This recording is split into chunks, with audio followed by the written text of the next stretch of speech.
in the realm of human existence, it's inevitable that we're going to have to take things from the earth. People have always had to take things, right? For a long time, since time immemorial, for many peoples, it was a cycle. It was you take, but there's no such thing as taking without giving or without returning, whether you're offering medicine, without offering prayer, your stewardship. But in the age of American extraction, there's no counterbalance to taking. It's just take. There's no thought to like, well, what's going to happen when this mineral here is depleted?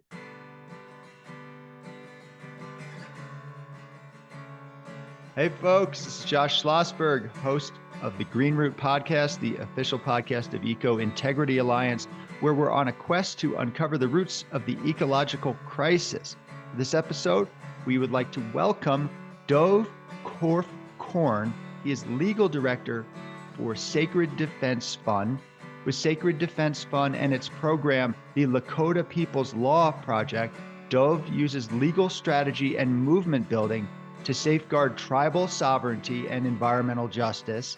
He manages a civil rights caseload and legislative policy campaigns to defend Indigenous lands and sacred sites from extractive industry. Dov currently lives, roams, and practices law on Tewa Highlands in the northern Rio Grande Valley in New Mexico. Dov, welcome to the Green Root Podcast. Thanks for having me, Josh. It's good to be here. Happy spring. Yeah, same to you. Absolutely. Well, it was a good sign. Literally a minute before you came on, a moose walked past my window right there. If I had the recording on, people would have seen it, like a yearling moose. It's just kind of grazing the yard there. That's what happens up here Always in the mountains. Yeah, You're lucky. Absolutely. Over here in New Mexico, there's a single moose that comes down. They say once or twice a year. It pays a visit, I think, in the San Juan Mountains. So, but we don't really have any resident moose in Mexico.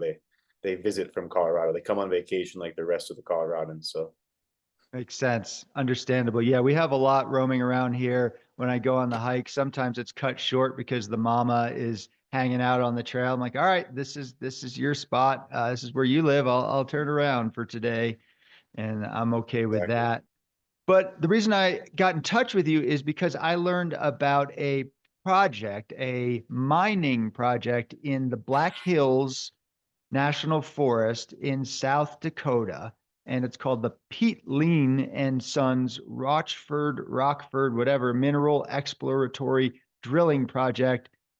Didn't sound good to me. Eco Integrity Alliance put in some comments, but I had heard about it through a video from Lakota Law Project. Her name is Tokata Iron Eyes. She had a short video about it. So that's where I found out about it, contacted your organization. This is why you're here. So yeah, could you tell us a little bit about what's going on with that? Yeah, so just a bit of background. The Black Hills, called the Hesapa in Lakota language, it's an oasis of forest and rivers and creeks that basically divides the state of South Dakota from Wyoming. It's the edge of the Great Plains, and it's in most ways the start of the Rocky Mountains, at least if you're approaching it from the east.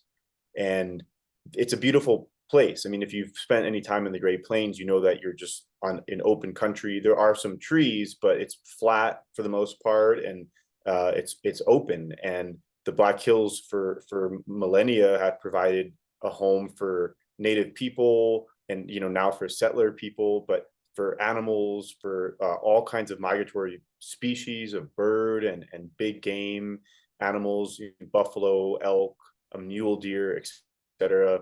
And it's a very sacred area, both culturally and spiritually, for many Native people of the West. The Lakota specifically, their origin stories are from the Black Hills. They emerged as people out of the Black Hills, out of a set of caves in the Black Hills that go on for thousands of miles underground that have been actually documented. But the Black Hills are also really essential to the American historical legacy and its heritage of manifest destiny and westward expansion. Maybe not things that we want to celebrate, but there are things that we have to acknowledge as building the country that we all now live in our call home.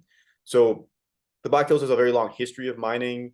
back from the late 1800s, huge gold rushes. That was a big part of why the Lakota were dispossessed. I mean, among other reasons, but one big reason was to open up, mining in the Black Hills, and there was an onslaught of that.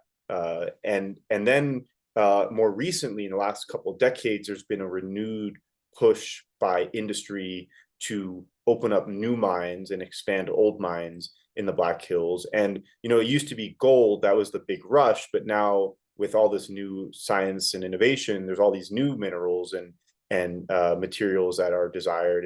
And so what we're looking at right now, what you're referring to specifically, is graphite exploration in an area called Peshla, which is a sacred meadow to the Lakota. It's sacred both for metaphysical, spiritual reasons, but also for very tangible reasons, for the medicines that are found there, for the food, the fresh water. I don't need to I'm not Lakota myself, and I don't really feel placed to explain all the relationships, but Pete Lean and Sons is a local company based in Rapid City, South Dakota, and they're a continuous adversary of tribal sovereignty and of environmental justice, of clean water, and they're looking to dig for graphite in this sacred area of the Black Hills, which have had their own long kind of back and forth around resistance and land defense. But the thing is like, while Pete Lean and Sons looks to push for graphite in this area, south of Rockford, South Dakota, you have other companies looking to explore for gold, for lithium. And this is all happening all at once. And so we can get into some of the details, but I think one thing to keep in mind is that the Black Hills National Forest is about, I believe, 1.2 million acres of federal land. And it's a lot of land. But there's also parcels of state land and privately owned land in the Black Hills that are not subject to federal jurisdiction. And so when we deal with these issues, generally we're dealing with the federal process, because most of the Black Hills is, federal national forest land, but there are hundreds of thousands of acres that are not under federal control. And so the process of challenge looks different there. That's for sure. Yeah, obviously protecting, quote, private land is as important as protecting public lands. Public lands, in theory, should be easier to protect, but those of us who've been working on these issues know that's not always the case. But at least there are some avenues that are kind of easier in some ways to address. But thank you for that history of the area. Yeah, it's an incredible area. I went there once 25 years ago, just kind of passing through on a longer trip. But I was quite struck by the forest, and yeah, they do have this presence to them. Black Hills, obviously, the trees aren't black per se, but there's a density to the forest which I thought was incredible. And like you said, in the Great Plains area, that's a very special place. Right. Well, if you've ever seen them from an airplane, or I guess from driving from the east, they do look black. When the sun reflects off the trees, it's like this, almost like a charcoal wall. And yeah, the trees are green, of course, but the literal name in Lakota is Pahasapa or Hesapa, and that means Black Hills, or hills that are black. So it does come from an ancient understanding of, what we see now is what they always looked like. I mean, there's definitely changes. There's, excavation and development, but bird's eye view, it's the Black Hills. And again, just to say one more thing, it's the Black Hills is like this confluence of narratives and history. You have Native people who know it's sacred to them, but you also have white or Americans that non-Native Americans that view the lands as special to them. I mean, Mount Rushmore is there. It's one of the most heavily guarded federal land areas in the entire country. And we all have seen, what is it, the Nicolas Cage movies or whatever, but there's the Mount Rushmore has this metaphysical attachment for a lot of Americans. It's a pilgrimage zone. For better or worse, it's just what it is. That's right. That's right. But yeah, it's a rare place, and it's unfortunate that there is ongoing extraction. And looking up really quick in terms of graphite, because I was like, first time I heard of that, I'm like, so they're just going to make pencils out of this? That doesn't sound right. But of course, it's electrodes, batteries, lubricants, stuff to do with electronics. Would you say that's primarily the issue? Yes, definitely. It's looped in there with what they call critical minerals. It all has to do with technological development. A lot of it is thinly veiled as national security and national security in the age of critical minerals. I mean, Congress has quickened the process for critical mineral exploration and excavation or extraction on federal lands in the name of critical minerals. But when they say that, they mean national security, and it's twofold. National security meaning the threat of physical jeopardy, right? Like us losing to another country militarily, but the other side of it is economic. The U.S. views itself as competing with China in this realm, and China is far ahead in terms of its own development of critical minerals, quote unquote green energy, and the U.S. Democrats and Republicans view that as a source of instability for our own economic future. And so I think, not just I think, I know that that's the guise of when they say critical mineral. The real guise that is covering all that is this is just for money, it's for profit, it's for global domination. It's not really about clean energy alternatives. Sure.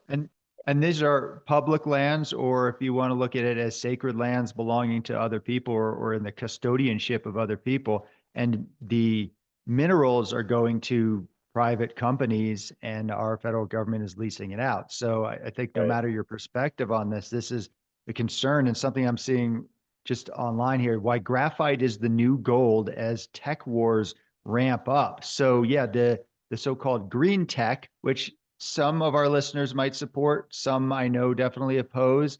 I think it's worth realizing that simply just saying, let's switch over the current, let's just say, American way of life and just plug in some other magic energy sources, that not only may not work, but there's also some real repercussions in doing so. Right. I think this new period of extraction is forcing us to reckon with the past. And I don't know how to say this without sounding too trite, but sometimes it's not what you do, it's how you do it. And in the realm of human existence, it's inevitable that we're gonna have to take things from the earth. People have always had to take things, right? But there's all for a long time, for since time immemorial, for many peoples, there was also it was a cycle. It was you take, but there's no such thing as taking without giving or without returning. Whether you're offering medicine without offering prayer, your stewardship. But in the age of American extraction, there's no counterbalance to taking. It's just take. There's no thought to like, well, what's going to happen when this mineral here is depleted? Whether the mineral itself is useful for other natural reasons, or what about the water that's going to be polluted by your extraction? And so maybe it's true we need graphite for certain things. I don't know. I'm personally a skeptic of most extractive industry. I think most of it, I don't know if it's 90% or 95% or 99%, but almost all of it is just for profit, especially in with the mindset of military advancement. I don't really believe we need to be pouring so much money into the military. I mean, in a country that has crippling poverty and a climate crisis that's ballooning every day, and people are struggling, it's like, why are we pouring billions of dollars into extractive industry that is also going to create more health problems, is going to make our environmental situation worse, right? So it's tricky, but it's I think the lesson we need to learn, and you can look to the Black Hills in the 1800s, is that there was a gold rush, and many areas were picked clean and destroyed by extractive industry, and that was extractive industry lowercase e and like lowercase I. That was individual small, like boom and bust kind of gold companies. And now you have these international mega corporations with trillions of dollars, and all kinds of shareholders, and many of them aren't even based in the United States, right? So not that American corporations pay much in taxes, but foreign corporations pay less than that.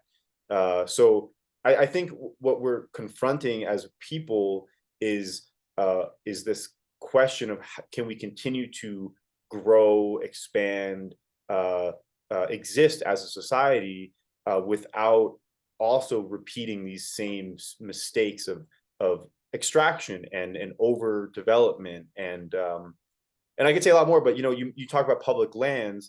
I think that the word public lands is one of the most misleading and maybe delusional, but optimistically delusional terms that we use today, because public lands, the Bureau of Land Management manages hundreds of millions of acres of public lands. But the Bureau of Land Management also leases those same lands for people one day are biking and hiking and swimming and running, shooting, hunting, whatever. They can lease those same lands to corporations for $1 a year for 40 years. I've continued to work on cases in the West around mining where a company from another country is now in charge of, square miles of federal public lands that I don't think they're public anymore. They might remain federal lands in the sense that the federal government is leasing those lands to this corporation, but it doesn't really seem public anymore if there's a fence around it and a tailings pond. And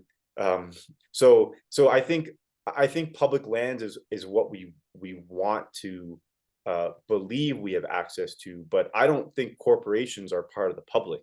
I think they are. I think they operate like they are. We've all gotten used to it. I mean, look at how American culture swirls around branding and which corporation is on your sports jersey or on your NASCAR car. So but it doesn't feel very public to me when the lands that you and I want to hike and swim and breathe clean air on are now being sold or leased or extracted on. But maybe the last thing there is maybe they are public. Maybe our vision of public lands is more it's an ideal. It's we believe our public lands that remain should be left for the public, for our use and enjoyment, for the ecosystem to live and heal. But I think if you're sitting in the Bureau of Land Management, the Department of the Interior, public lands is just a realm where you can divide up some, just the way the U.S. Department of Agriculture controls logging in our national forests. So you've been to national forests. It says land of many uses, right? And you go in there, and that's the slogan under the sign. Whatever it is, pick your favorite national forest. And when I was younger, I loved national forests because I didn't have to pay to enter them. I could bring my dog. National parks, there's all kinds of rules. You have to deal with lines and everything. But national forests are also sites of extraction and lumber and development. And it's a conundrum, I think. I think we haven't figured out how to really preserve and steward whole swaths of land. It feels like everywhere across the West can be under threat at any moment from new mining, new extraction, military development, etc. That's a perfect summary, and that is exactly what Eco Integrity Alliance talks about all day long. Pretty much exactly the points you brought up, and that was really well expressed. So we're trying to reclaim the concept of public lands, whatever that may look like. And for sure, they are being used as basically stomping grounds for corporate entities, and entities like the agencies like the U.S. Forest Service. Their very mission in that land of many uses is a conflict of interest. So there's cognitive dissonance in the idea of this is ecosystem protection. You can go hike there. Oh, and we also cut all the pieces down and dig giant holes and throw cows on there. It's like, okay, well, you can hike and have an ecosystem. Maybe some areas should be protected, and certainly seasonally or whatever, you can argue that for sure. But there is no real overlap between forest destruction and ecosystem protection. So that is the dissonance that's going on that you pointed to very well. And I live literally adjacent to national forest. I can throw a stick and it's in the national forest without any exaggeration. Wow. That's why the moose are roaming around here. But one of our main goals and challenges, ironically, I've been doing this work for well, it depends on when you officially say, but at least 20 years. And people think public lands, national forests are protected. And so it's almost like going back from the beginning every time. No, they're not. They're under threat. And right now they're under threat like never before. And obviously, Native people have known this for quite some time. And there's certainly a lot of overlap with that. But yeah, you really laid that out, I thought, perfectly. But personally, I still think the concept of public lands is something worth reclaiming, whatever the angle is on that. And some of it may involve Native Americans and reclaiming sacred sites and other lands, etc. But taking it out of the hands of extractive industry, I think we can all agree on that. Yeah, absolutely. I think the difficulty is that, as I said earlier, corporate interests are allowed to sit at the table with the American people when it comes to big extraction decisions on public lands. And you have these public comment periods that are open, and the public comment period isn't framed around we're questioning whether we're going to protect something. The question isn't please submit your comments to protect this thing. It's comments to support or oppose extracting from it. So the government, whether it's the Bureau of Land Management, the U.S. Department of Agriculture, the National Park Service, whichever agency is handling an issue, they're really bringing to the public, when they offer a public comment period, they're bringing to the public a corporate request. They're saying, hey, we have laws that mandate federal supervision and oversight over these types of decisions, and so we need to let the public know, right? A notice and comment period. We need to let them know about this issue, and then we need to let them comment on it. But they're not obligated to actually listen to the public. They're just obligated to let the public express themselves. It's almost like, a kid throwing a temper tantrum about not getting the cookie in the cookie jar. Yeah, maybe a good parent is going to let their child cry and scream and be upset. Yeah, the kid wants a cookie. Who doesn't want a cookie when you're 6 years old? But that doesn't mean the kid's ever going to get the cookie out of the cookie jar. And it's almost like this false hope where the kid thinks, well, if they let me cry, they let me scream and holler, then maybe they're one step closer to letting me get the cookie. We all know that's not how parents usually work. But I think that's kind of the issue. Is exactly, it's like, how can we reclaim the notion of public lands? And I come at this from the perspective of defending tribal rights and indigenous sovereignty, and there's a lot of skepticism in that community about what public lands means, because there was a time when those lands didn't belong to anybody. I mean, they were Native people lived and resided and dwelled and called those places their home, but the notion of ownership was introduced pretty recently in the history of Native people, and now we're all kind of trying to just struggle to stay afloat. But if we can't undo the fact that the United States exists, which it's here and it controls all kinds of lands, how can we allow for a better understanding or interpretation that's of what public lands means, that serves all of us? And I'll bring one example. A couple of states have this, including Hawaii, but they have something called the public trust doctrine, where any environmental decisions, in theory, any decisions affecting water, land, minerals, surface rights, whatever, those are supposed to be made in the best interest of the public. And in states, countries have this where the public trust doctrine is acknowledged. There's no the corporations don't have the first say. They have to participate maybe in the process and be part of their own persuasion campaign. But the starting point, the benchmark for a decision around impacting land or water is this good for the people? What do the people think? This water, this earth, this air is held in trust by and for the people, because ultimately, without clean water, without clean air, people can't thrive. We can't exist. We can't grow. And I think that's what's lost, is like, if you're from another country, you run a Chilean mining company, hundreds of billions of dollars in revenue, you don't care what's going on in Nevada. Like, it's not, to your eyes, it's probably just a barren wasteland, because that's how even Americans tell the story of the Americas. They say, well, there's all this dry desert out there, but I'm sure you've spent time in the desert. They can be some of the most pristine and diverse teeming places, you know, of wildlife and life in general. So I think we need to find another way. I don't know if it's going to happen right now, like under this administration. But I don't know. I know it's not going to happen. But there's a window that we can open, and I think we're watching it in the Black Hills. We're seeing uh, native communities, which have for a long time been the opponents of settler non-native communities in the Black Hills. Communities like named Custer, right?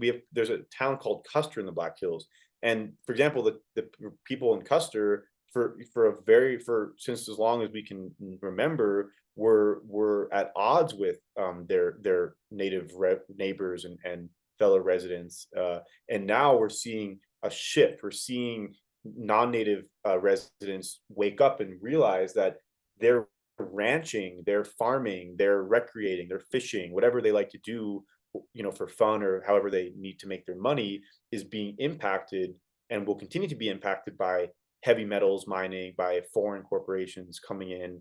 And I think the divide for a while, apart from just like the age old like cowboys and Indians thing, was this like liberal speak, right? Like the word climate change. It's alienating to a lot of Americans because they've been duped into thinking that it's a hoax. I don't know who convinced them that it's a hoax. I don't know. I don't really understand how people can be so sure it's a hoax, but in completely in disbelief of its reality. Like it doesn't, but maybe because I take for granted education and science, I don't know.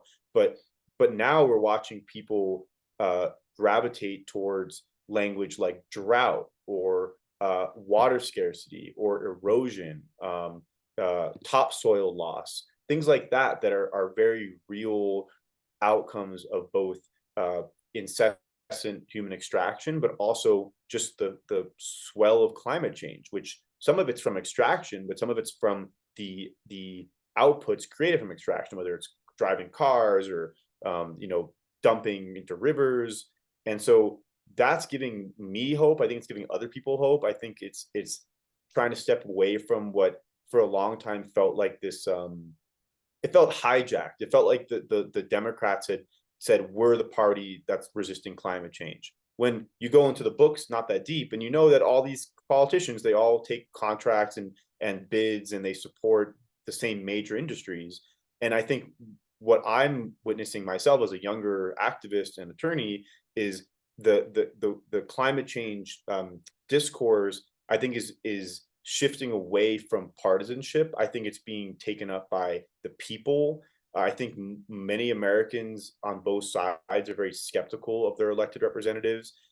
And if you are on the left, I mean, I'm on the left for sure. You know that if the Democratic Party was really concerned about climate change, that we would be living in a different reality right now, because they had several terms of presidential elections and control of Congress to pass sweeping legislation. And you know, I'm not saying the Democrats have done nothing. I mean, the Republicans have done nothing for sure on climate change issues, but the Democrats have done a lot more talking maybe. But I don't view personally investing in green energy as a solution to climate change. I think it's something that needs to happen alongside solutions. But what we watched in the last 5-6 years was this thing called greenwashing. You probably know all about it, but the discourse became not about how can we steward and protect and limit our output and reduce our toxic input to ecosystems, but it became how can we extract in a way that at least appears better and cleaner and sexier than coal and oil. And it's like very easy when you pick coal, and you know, especially if you pick coal as your enemy, you're going to win every time, because it, like, if you ever, you know, you ever go behind a locomotive, you just get covered in soot. It's not, there's nothing to really glorify about coal. I mean, now we're watching certain people in our Congress and I guess the White House glorify it, but most people would be struck by how dirty and toxic coal is. Yet we still extract coal in America, which is a crazy concept. But it's easy if you're the progressive seeming party to say, hey, we're going to sponsor all this new extractive industry in the name of clean energy. But we know that extracting lithium for electric cars is is incredibly harmful to the earth. We know that for every ton or every unit of lithium, usable lithium that's extracted, most studies show that you need at least 3 units of carbon emissions to generate that 1 unit of lithium. Some studies show it's up to 15 units of carbon emissions for every unit of lithium. But worse than that, most lithium mining in the United States, including the proposed lithium mining in the Black Hills, is hard rock lithium mining.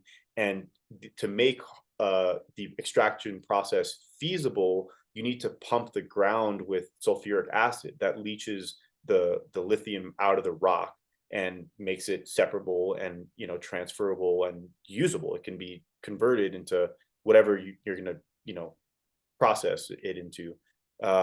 And sulfuric acid is obviously horrible for the world and for human health. They say less than a teaspoon is enough to kill a person.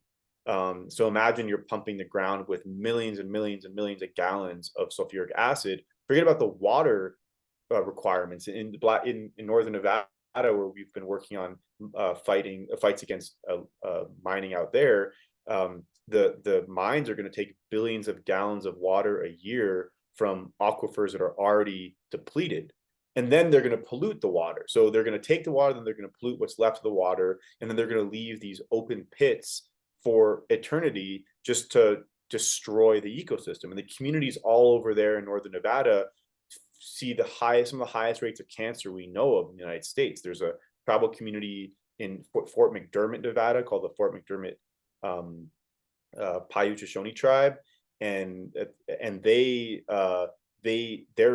elders, their men that were living in the 50s and 60s, went to work in these mercury mines that were in the general vicinity of the reservation, and many, if not most of them, came back and died from cancer and other respiratory issues, brain damage. And we're seeing like chapter 2 or chapter 3, I don't know what chapter we're on, but these, we call them sacrifice zones, right? Like there are these areas in the country that are we just leave them to all right, you've been extracting for 100 years, what's another 100 years? It's not really going to get any better, so we might as well just continue to destroy this place.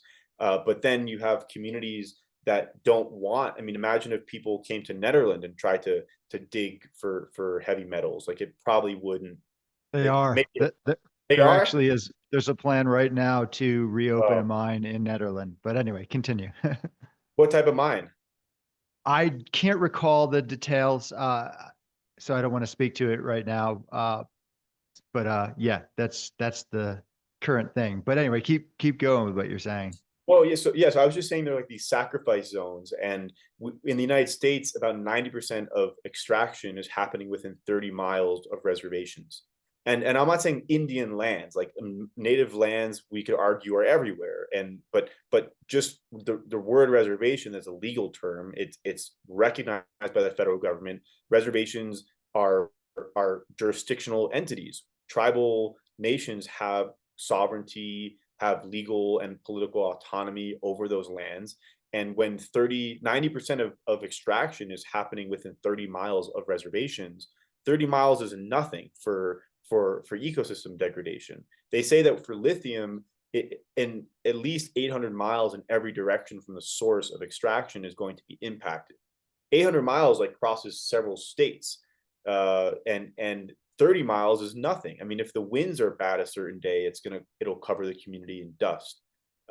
So I think Native people and their allies, these are all just like this. It's just same old. But we're living in a new time where the parties responsible for this destruction, they have PR, they have marketing specialists. They've really figured out how to use.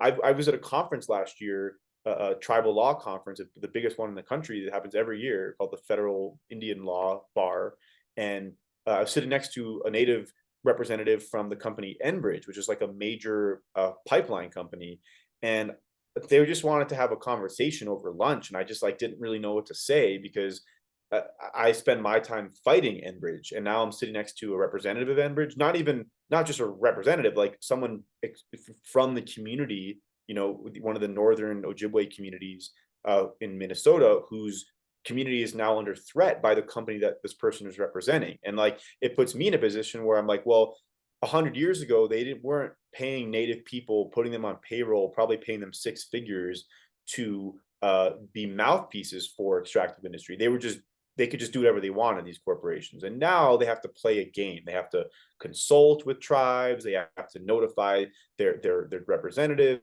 or a tribal council.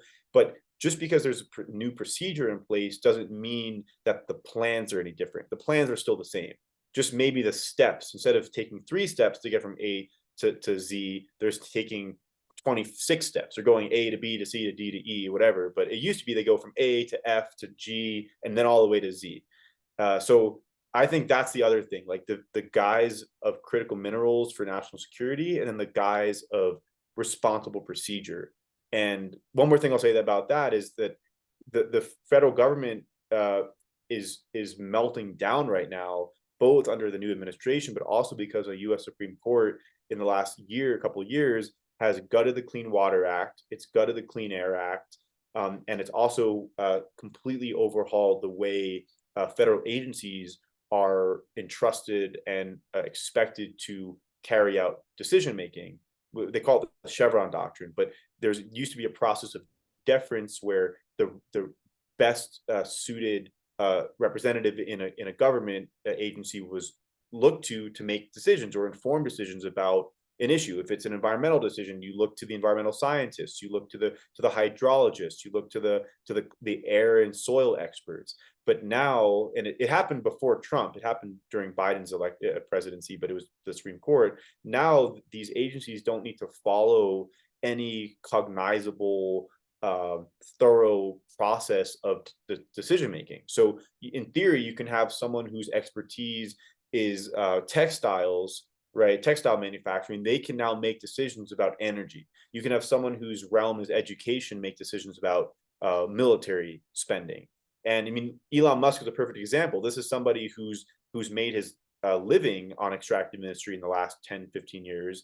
And now he's in charge of making decisions about women's bodily autonomy. Like it's like just the crossing over of selfish interests is what's currently fueling the administration. It's just like this, we're just going to put people that have corporate expertise in positions of power. They don't actually have to know anything about what they're doing. The energy secretary doesn't have to know what the half-life of uranium is. It's irrelevant.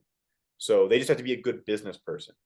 So I think that's the thing we're caught up with right now, is just this major shift in how legal policy decisions are made. And I hope it changes. It's going to take some time. Yeah, I strongly agree. And I thought that was a great summary. I'm really glad that you could connect all those dots there. And that's why, as important as a lot of the tactics have been to resist and protect and going through the process, I mean, legal action is extremely important. And I want to talk to you a little bit more about that. But at Eco Integrity Alliance, we're starting to realize, or well, many of us have thought this for some time, if we're just playing defense, we're going to be losing. So we have to go on the quote offense by proactively protecting these lands, however that would look. So a lot of us are been long dabbling in this has existed, it's fallen apart. We're trying to rebuild it. Ending public lands extraction, more as a vision. Maybe that's not going to happen overnight, but a strong stance of kind of setting down a flagpole saying, this is what we're standing for. And that can also include things like looking at public lands or national forests or BLM lands or whatever you want to look at it as biodiversity and climate reserves as a way to tie into this global framework that some of us are talking about, the global biodiversity framework, or a way to meet any targets for climate agreements. And certainly native peoples and their traditional lands, that needs to be included in the discussion front and center, no question. And that's why I wanted to talk to you a little bit about the work that you're doing with Sacred Defense Fund and Lakota People's Law Project. Yeah, I'd be happy to say more. I think what I'm fortunate to do or to work on is this intersection between people's health, their rights as just human rights, but also tribal rights. There's, in the United States, there's the we know the Civil Rights Act, but there's also something called the Indian Civil Rights Act, and Native people have the rights and protections that all Americans have, but they also have a different list of rights, privileges that are guaranteed to them under the Constitution because of their membership in distinct, separate nations, right, tribal nations.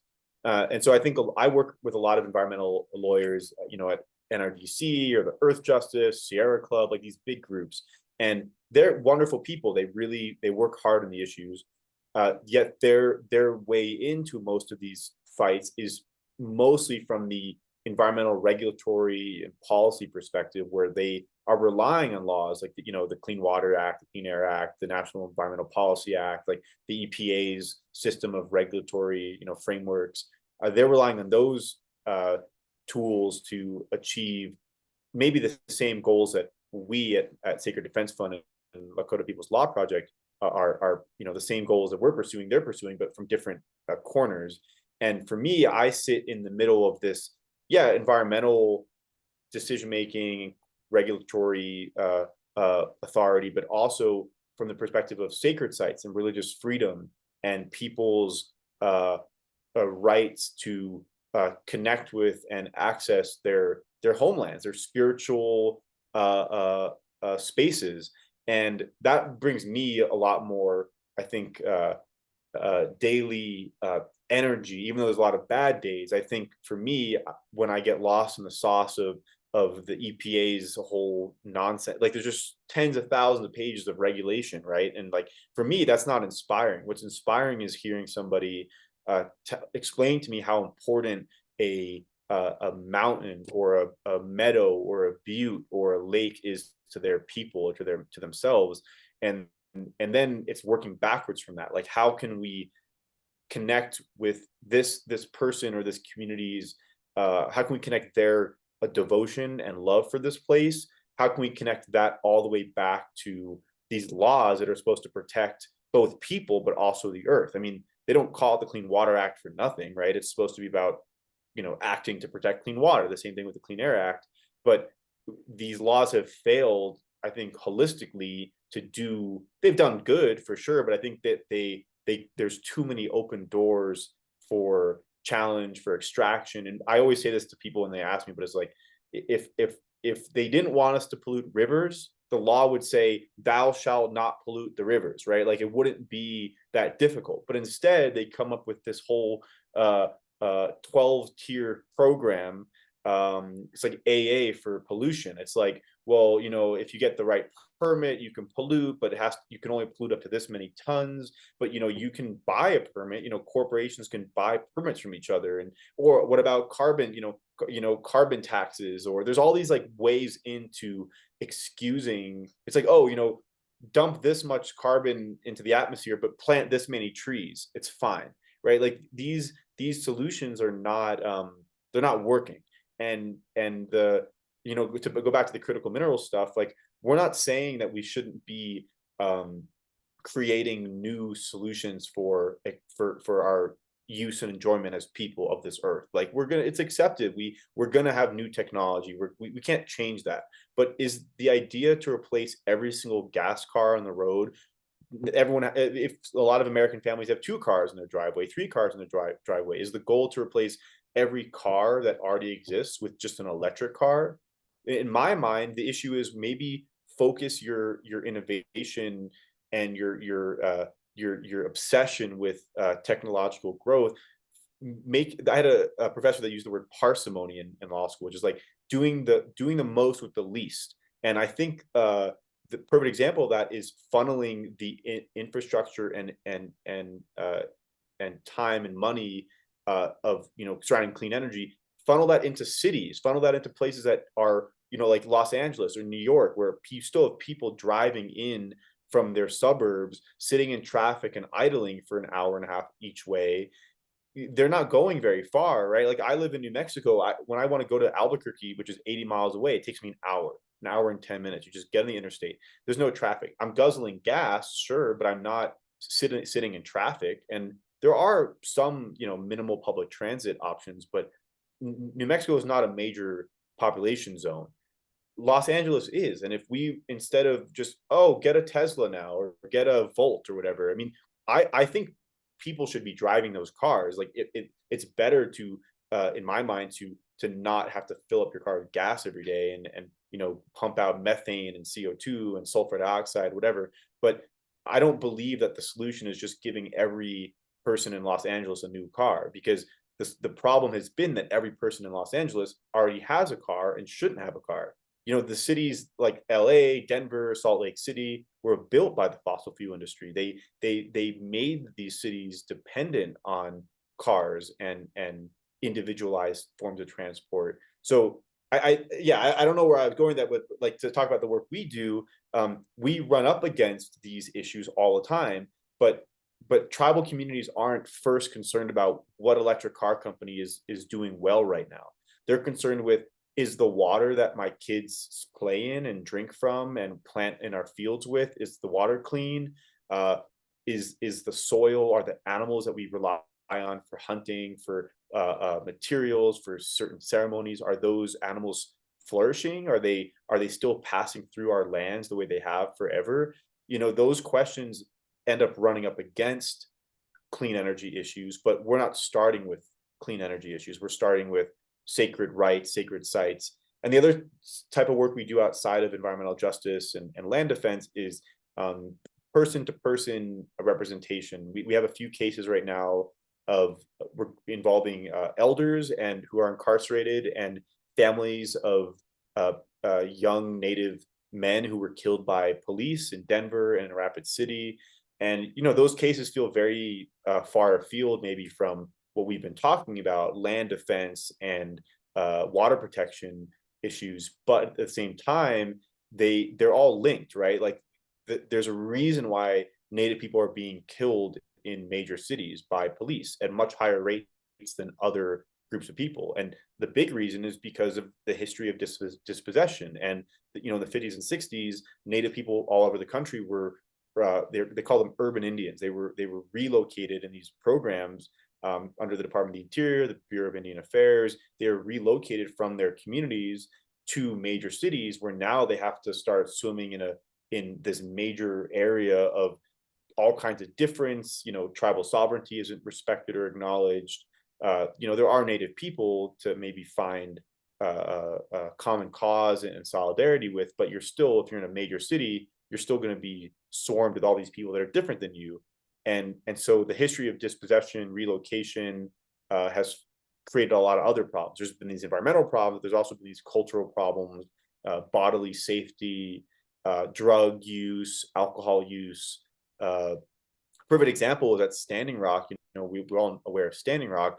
In the 40s and 50s, this happened in many reservations in the U.S., but the Army Corps of Engineers flooded out the reservation. Some of the most fertile areas where people had been living, farming, growing food, surviving, some of them were thriving, were flooded out to make way for dams and other infrastructure. And it forced those peoples, those families, to leave either to other parts of the reservation that weren't as fertile and as comfortable, or to just go to the cities the way a lot of Native people did in the 50s. They went to Denver, as I said, and Minneapolis, Los Angeles, Chicago, and that kind of disruption. It all comes back to dispossession. It all comes back to the I guess we call it the taking of land or the theft of land. But for Native people, it's like an uprooting. It's a forcible removal, and it was done both in like the interest of expansion and of settlement, but it really was done for the purpose of money and extraction. And so yeah, I'm fortunate to work there. And I'll say one more thing. You know, that we talked about the Black Hills throughout this, but the U.S. Supreme Court in 1980 issued a decision in a famous case called a U.S. v. Sioux Nation, U.S. versus Sioux Nation, or Sioux Nation versus United States, depends which way you're looking at it.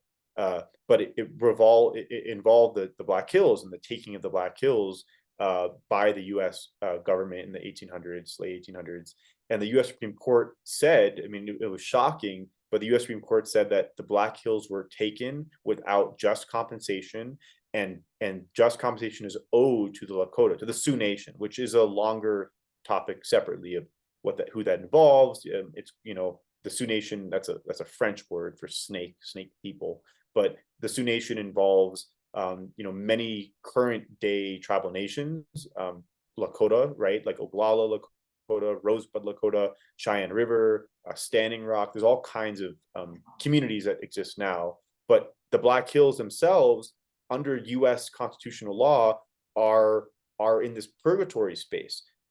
Right now, the total number of dollars that the federal government owes to the Sioux Nation is over $2 billion, because of what the value of the land was measured at in the 1980s. It's obviously been adjusted for inflation, but Lakota people don't want to take money in exchange for the Black Hills, because then in their minds correctly, they're relinquishing lands that were guaranteed to them under treaties. And there's several treaties that outline, you know, that in the 1860s and 1870s, the metes and bounds of tribal lands and settler lands. And so, you know, the Black Hills issue is interesting because it brings together this like environmental stuff that we've been talking about, but it also brings together spiritual, sacred connections and treaty rights. It's a much longer story, but there's a lot of overlap, and I'm fortunate that the work I do isn't just myopic environmental law, right? It's trying to work on behalf of people, on behalf of communities. I'll say one more thing. We were in Nevada trying to deal with this lithium mine. We didn't succeed in stopping the mine, but we spent the last year and a half in negotiations with the mining company to guarantee access to the sacred sites surrounding the mine, because the mine is being built in this valley where there was a huge massacre of Native people back in the 1860s by U.S. cavalry. And the area is also sacred for other reasons. There's like, you know, creation stories, there's medicines, there's all types of, you know, food. And this mine is going to destroy this place forever. I mean, there's really, you know, I mean, forever meaning like forever, right? Like for as long as we are going to be around and our next generations. But the mine was also looking to prevent access to the surrounding areas of the mine, because they don't want people looking in, they don't want video footage. And there's been years of back and forth and protest and resistance. And very recently, we secured an agreement with the company to guarantee access to tribal members to these sacred sites. And that was we did not think that was going to happen. We thought we were done for. We thought this mine was going to be built. The community members would have no access to anywhere near the mine. And now, I mean, it's maybe a little bit of chump change. You know, it's still, the land is being torn up and the water is being polluted, but at least people can pray, they can continue to gather, they can continue to look at this space. And yeah, I like to think that that would keep people's hope and yeah, desire to push on, keep that fire going, because it's easy to give up. It's easy to feel overwhelmed. And but if we have any lessons to learn from Native people, I mean, they haven't given up. They're still here. They're still pushing. They're still fighting. They still have sovereignty. I mean, some of the, you know, the Navajo Nation it's covers the land that's the size of like many states put together, and we have to acknowledge that, right? So there's all kinds of bright spots. Absolutely. And thanks to your work and the work of your organization and other folks who are delving into these issues. So if people are wanting to be supportive of, whether that's in terms of volunteering or financial support or just sharing info, how do folks connect with your organization? What's the best way to interface with y'all? Yeah, so we have so Lakota People's Law Project is a program of Sacred Defense Fund. Sacred Defense Fund is the nonprofit home of Lakota Law and a couple other programs. You can reach out to us at either info@Lakota Law or info@sacreddefense.org. That's sacred, SACRED, and then defense, DEFENSE. And Lakota Law is LAKOTALAW.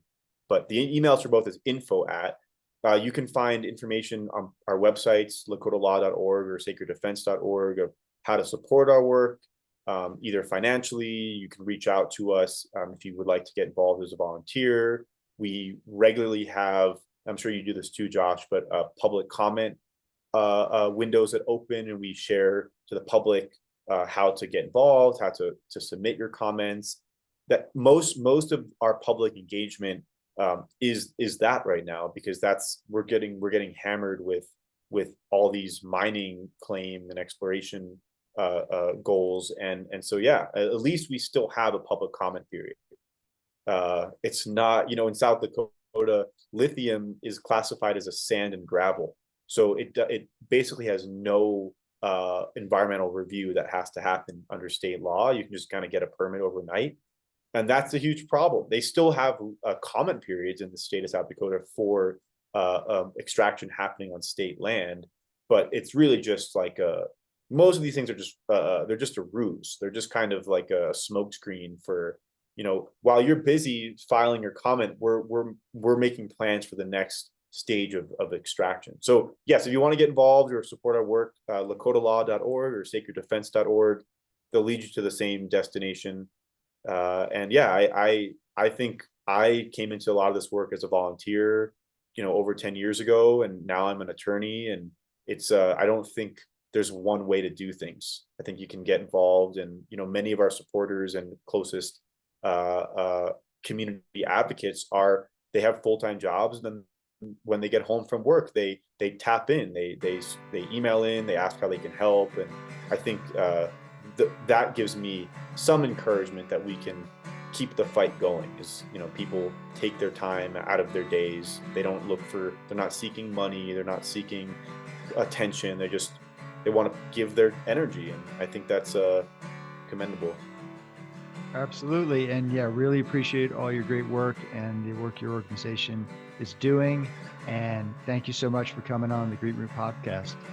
Thanks, Josh. I hope I didn't say too much, because there's way more I could say, but it was good to talk with you. And yeah, I think we just got to keep on keeping on. It's kind of the mentality right now. Absolutely. Well, thanks again.